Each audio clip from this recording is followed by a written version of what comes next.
A storyline on Sir John A. Macdonald, Canada's first Prime Minister, from Confederation in 1867 to completion of the railroad in 1885, in his time and his legacy. Presented at the Alberta Family History Society Resource Centre by Ian Harvey and Jim Benedict. Chapter 6, Sir John A. Macdonald's Legacy. Let's have a look at Sir John A.'s legacy. These are pictures of the funeral procession in Ottawa, and where he's finally buried in Kingston, Ontario. I have a whole bunch of other things if we have time. We don't have time. I've got to leave room for Q&A. So I am going to instead move right along and talk about Sir John A. Macdonald in the context of today and what's going on with our government, our policies, our border neighbors, and so on. So I'm going to compare 1885 to 2025. What was old is again new. National policy in 1885, high tariffs, needed to build a domestic manufacturing base. In 2025, we're back again for our national strategy with incentives. Let me get something out of the way here so I can read. With incentives and major projects. Good stuff. Build the national railway across the country. Today, we're building an energy corridor to the world.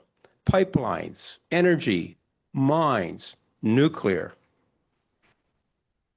Back then, Sir John A.'s goal was to centralize federal power. We have all these colonies and provinces. What's the role of the federal government going to be? Today, we need to break down interprovincial barriers, make us more of a unified country. Then we have the American question. The American imperialists were saying Canada is a ripe plum waiting to be plucked. Today, I think all of you have seen that quotation somewhere. Then, protection. Deploy the Northwest Mounted Police out to the western settlements, assist in Indigenous control, protect the southern border, get policing in the west. Today, it's our armed forces we're paying attention on. How are we going to strengthen them? Get professional people attracted to it. Get the respect going. Then, as Ian talked about back then, residential schools. Today, we have truth and reconciliation. And finally, let's create a unified Canadian identity through nation-building projects. Well, that's what Sir John A. wanted to do, and today we have centralized major projects office to accelerate approvals. And that's our story on Sir John A. Macdonald. At this point, we throw it open to the floor for people in person, and Marion is also monitoring for any questions or the chat box that may be coming from our remote audience. First up is Mike. Am I getting out at all? And here. Stand by one. Hello? Okay. Couple of things about the residential schools. One thing that bothers me is that the nuns and the priests that volunteered and went out of these really awful places never get any positive credit in the books. There were troublemakers, obviously, but a lot of these people went out, took terrible risks. They got sick, they died, and a lot of them were motivated positively. And you never see any of that credit given to those people. It's always a few minorities that weren't, and I don't think that's fair. The other thing with residential schools, you built them in big reservations. You're not going to build them in the middle of a field somewhere. So the book I read, over 60% of the students were day students. They went home every night. They weren't locked in the basement. And of the ones that were supposedly being abused, don't you think Johnny going home to his parents will say, well, Bill and Fred, they died last night. So to me, a lot of those horror stories are not valid. Okay. That's a comment from the audience, not a question. If you want to provide, oh, but we also need the microphone over there. Yeah. Yeah. That's what I was referring to, Jeff. Yes, 100 of them were day schools, and there were about ultimately 139 residential schools. And the thing was, yes, you're right. The material we get in those two books that I have there and elsewhere does not talk about anything that was positive, anything that was good that could have happened. We have a viewpoint that was good that could have happened. We have a viewpoint which is the only one that we're getting in these books. I know a friend in Ottawa has a friend who went to a residential school and said, I'm an artist because of it. So we haven't heard some of those positives. And yes, the disease was rampant. About 6,000 died of tuberculosis. But then people in rural communities were also dying of tuberculosis. It was a disease. And I have in my notes there, in Sir John's time, he had thousands of natives vaccinated for smallpox, like about 23,000, and outside of Montreal and the Ganasataki, almost no one died, but I've forgotten the date, 3,600 people died in Montreal of tuberculosis, of smallpox. But outside of the city, no, because they'd been vaccinated. And we haven't heard that. Yeah. So. Okay, we'll try the hybrid audience. Is there a question from outside, Marion?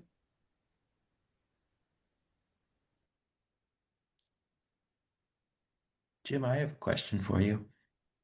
Okay, Michael, hello. Yeah. And in your research on your presentation, what are a couple of big surprises you learned that you didn't know? That's a good question. What I was surprised at, among other things, I didn't realize how immense the challenge was in 1867. Because all of a sudden, from a little strip of settlement along the Great Lakes and St. Lawrence River and then out into the Atlantic, so farmers, fur traders, fishermen, and the like, suddenly we ended up with a huge amount of land passed on to us from the Hudson's Bay Company to the Great Britain on to us, to get us up to 1.5 million square miles, to be the second largest country in the world. That's just a starting point. How do you make that into a real country?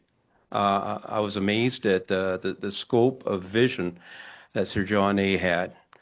There were people within his party and in the other party that were reluctant to take on this huge project, were scared of the amount of money that was going to be required.